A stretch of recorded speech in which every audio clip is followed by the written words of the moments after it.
Miss Schuyler, I hold here your personal copy of a visitation report dated December 25th, signed by you and Dr. Montrose. Visitation Did report. you write this What? report? No, Who did? Dr. Montrose. But this is your signature. Yes. How are they siding with the defense? I didn't even do anything. Last time I was winning. What has happened? Why did you sign? When did you sign? Dr. Montrose's motivation. If you didn't write this report, why did you put your name on it? He said, Dr. Montrose told me the city wanted to use the Bauer tragedy as a pretext for legal action, taking over the agency. Putting my name on that document was the only way to save it. Does the story fit with the evidence? Yes. How so? Whatever. Schiff told McCoy that the city wants to take over Good Shepherd. Defense attorney announced that Good Shepherd is now a public agency. Mrs. Bauer expressed the concern that she'd be dropped as a client once Good Shepherd went public. Dr. Montrose told the detectives that working with the city would lead to the city taking over. Oh God. Which one do I choose? And I only have 2 chances to mess up. Schiff told McCoy that the city wants to take over. No. Defense attorney announced that Good Shepherd is now a public agency. I'm thinking it's this one. No, definitely not that one. Dr. Montrose told the detectives that working with the city would lead. I'm going with. Oh shit. No! I'm losing horribly.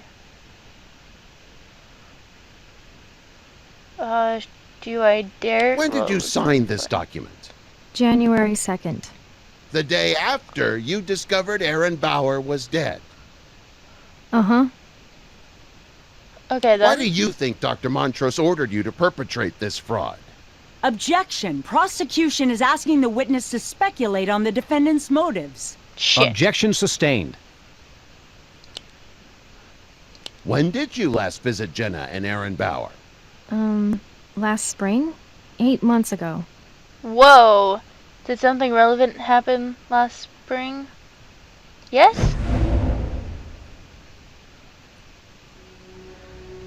The Bowers arrived in New York. Mrs. Tallis last visited. No, definitely not. Dr. Montrose's book was published. Wanda Schuyler hired by. No, so it's one of these 2. I'm thinking the book was published. Awesome. Just after Dr. Montrose's book was published. Yes, and that's when things started getting really crazy for all of us. We were flooded with new clients. There was no way we could keep up with them. And then one day, Dr. Montrose called us into his office and told us about his new early graduation program. What is this? Tell us about Dr. Montrose's early graduation program. He said he determined that a number of our clients no longer needed our services. According to state guidelines. No, according to his own guidelines. He called them his early graduates. He mailed each of them a certificate and a one-time payment of $1,000 in exchange for... In exchange for them keeping quiet. Yes. Your witness. No! Stop switching over. We need to talk. But they like the defense more. And now they're gonna ask for a Ready plea. to cut a deal?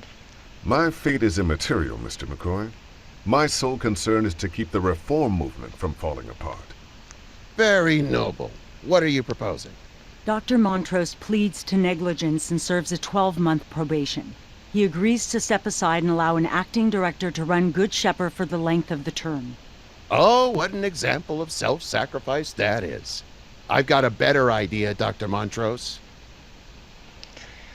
Manslaughter, gross negligence, suspended sentence. Not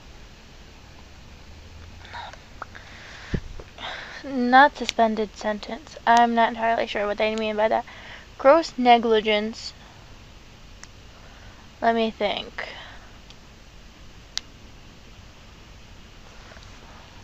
I kind of want him to go down for manslaughter, but I know that they're not gonna go for that. And I don't know how I'll do in court. It's not gonna be no deal. Manslaughter. I'm kind of tempted to do this one because, like, gross negligence. I feel like that would apply if, you know, if Aaron had always been with his mom and then he just didn't check up on them. But he put him back with his mom. You plead to negligence and manslaughter, 2 consecutive 4-year terms, plus a $25,000 fine for forgery. Good Shepherd goes into court receivership. And allow my life's work to be undone by a bunch of court-appointed hacks? No chance. Looks like we're fighting this one to the end. See you in court, McCoy. I hate you. I hate court. No. Well, I was Welcome not back to the giving you stand, anything Dr. good. Montrose. Perhaps this time we can get to the truth. Caseworker's Wanda Schuyler testimony. has made some remarkable assertions. Would you care to revise any of your previous statements in the light of her testimony? Well, clearly I was mistaken in claiming that Good Shepherd did everything it could to avert this tragedy. The caseworker assigned to the Bowers was negligent. Criminally negligent. Were you aware of her negligence? Did you in fact order her to stop making home visits? Self-serving lies. I'm guilty of trusting in her professionalism, nothing else. I'm a very busy man, Mr. McCoy. I don't get personally involved in every case. I just realized he sounds like Lee from The Walking Dead. Is this statement consistent with no? If I don't win, I'm gonna be so upset. Why not? Dr. Montrose remarked earlier that he has ample free time. Dr. Montrose has already admitted that he halted home visits. Dr. Montrose testified earlier that he does get personally involved in every case, especially Aaron's. Dr. Montrose testified that he supervises his employees very closely because he was betrayed in the past. Allow me to read from the transcript. Counsel for the defense. Were you personally involved in the case of Aaron Bauer? Defendant. I involve myself personally in every one of my cases. Well, yes, I said that, but there's only so much of me to go around. I believe you are just wrong, sir. Wanda Schuyler mentioned an early graduation program. Dr. Montrose, did you issue payouts to your clients, then drop them from your active client list without ever informing Child Protective Services? Of course not. That's a complete fabrication. No, you're lying. Can you? Yes. You're a liar. Your pants are totally on fire. A $1,000 receipt found in Bowers was in a visitation report listed Aaron Bowers as an... Okay then. Elijah the Prophet testified that he graduated. Diploma discovered... Diploma! Oh yeah, carry that thing around everywhere. Your Honor, I would like to submit People's Exhibit D into evidence. A receipt for a $1,000 check issued to Jenna Bauer by the defendant's holding company, New Directions. Objection. Immaterial. New Directions is a completely different and unconnected corporate entity. If they issued a Liar. check to Jenna Bauer, that has no bearing on Dr. Montrose's culpability. Liar!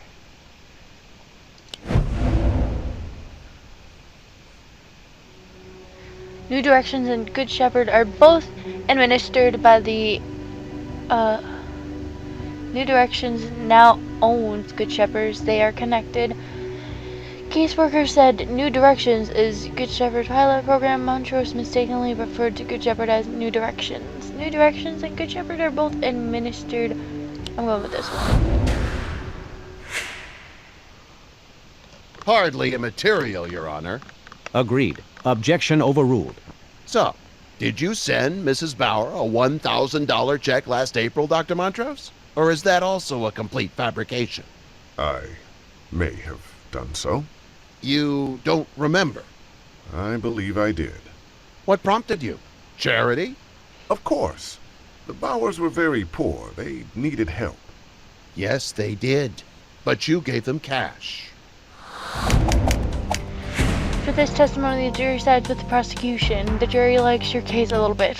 God, Dr. I'm Montrose so bad. has devoted his life to helping those who have been failed by the system. But some, sadly, are beyond help. And sometimes a good agency can be undone by the actions of one dishonest employee.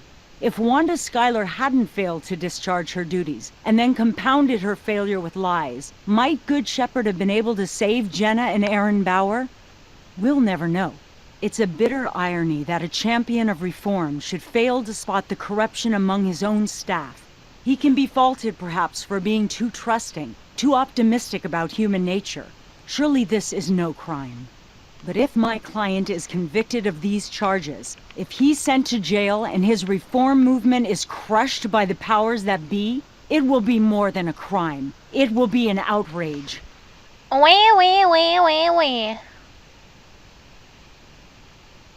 Why did I get no counseling during this episode? I need the counseling topics.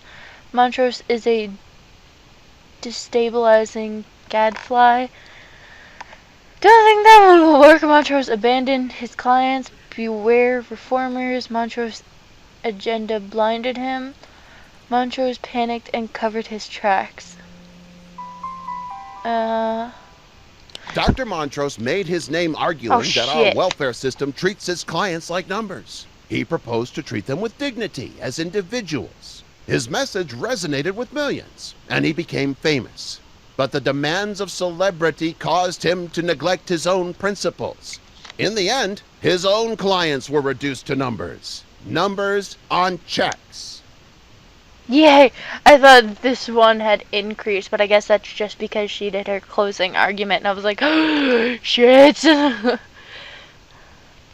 Montrose, no! Beware reformers. Montrose agenda blinded him. Montrose panicked and covered his tracks. The deaths of Aaron and Jenna Bauer left Dr. Montrose with a terrible decision to make. He could acknowledge his agency's mistake, but this would compromise his moral authority as a public advocate. Or he could cover up the evidence of his neglect and perhaps preserve his reputation at the expense of his integrity. Dr. Montrose chose the less noble expedient. Oh, yeah, they're going with me. Stop! You're making this decision hard for me! Beware reformers. Montrose agenda blinded him. Children belong with their parents. This is a sentiment that resonates with us, and we can be grateful that Dr. Montrose's advocacy has helped push our welfare system to take the claims of parents more seriously. But not every individual case conforms to the ideal. In the case of Jenna and Aaron Bauer, the defendant's ideals blinded him to the realities of the case and led him to make a serious error. What causes people to commit crimes of gross negligence? Oh, yeah. I've run across many motives in my day. Resentment, greed, indifference, callousness. Dr. Montrose is motivated to make the world a better place. His good intentions, it seems, have blinded him to the evil he has perpetrated. That's what makes him a tragic figure and a dangerous one.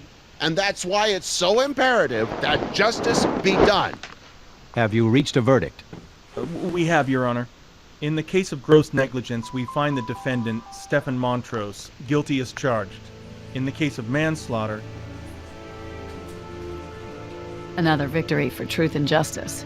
Is it? Sad Good face made Shepherd me will go sad. into receivership, and before long it'll be just another child welfare agency. Montrose was a fraud, Jack. He got what he deserves. But does his movement deserve to die? How many parents are going to lose their kids as a result of this decision? Hey, it's not our job to second guess. Our job is to call them as we seize them and trust that it'll all work out in the end. Come on, let's get a drink. Allison, you look great.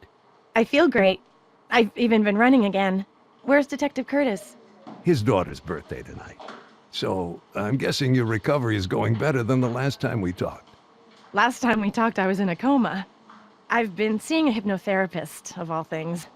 Anything jog your memory? Sorry, I was terrible. No, I do remember running with Harrison. The orange overhead lamps and the trees. But that's it. Nothing after. I'm sorry. Don't be. Trauma like this, there's often memory loss. I still miss him, though. Harrison's family's been great. His father's been taking care of all the bills. And, of course, he's pleased as punch about his new grandson. We're calling him Brendan. Good. We sort of wondered if this surprise grandbaby might be a problem. Not at all. So we weren't married. So we were in high school. Things like this teach you. That stuff doesn't matter. Grandpa Bedford loves that boy to death. Any more thoughts on who would have wanted to kill Harrison? No. Everyone loved him. You really think someone targeted him? In the papers, they just call it a thrill kill. Yeah, don't believe everything you read. Well, thanks for everything, Detective. I'm sorry I can't help more. Take care, Allison. Alrighty then. Well, this episode is over. As you can see, the title of it was Nobody's Child. It was episode 4. I knew it! This is all going to lead into the Puppy Joggers case. The very last episode is gonna be them solving the Puppy Joggers case. And excuse me a moment. Apparently Gears of War is free on Xbox right now if you have gold. And for some reason, mine was just like, yeah, no, we're gonna, my Xbox was just like, oh, nope, we're gonna stop downloading Gears of War for some bizarre reason, and my frames are doing shit, hooray! But thankfully, it's only the credits, and I don't understand why, but whatever. This was, I like this episode in a way. God, I'm tired of hearing the same song over and over again because it's laggy. But whatever, I guess. And, it's unfortunate. His sad face made me kind of sad, but it's like, should have taken my deal. I mean, you did it to yourself. But, whatever. So yeah, that's this episode. That's all I gotta say. And I will see you in episode 5, whatever part this happens to be. Until then, guys, bye-bye!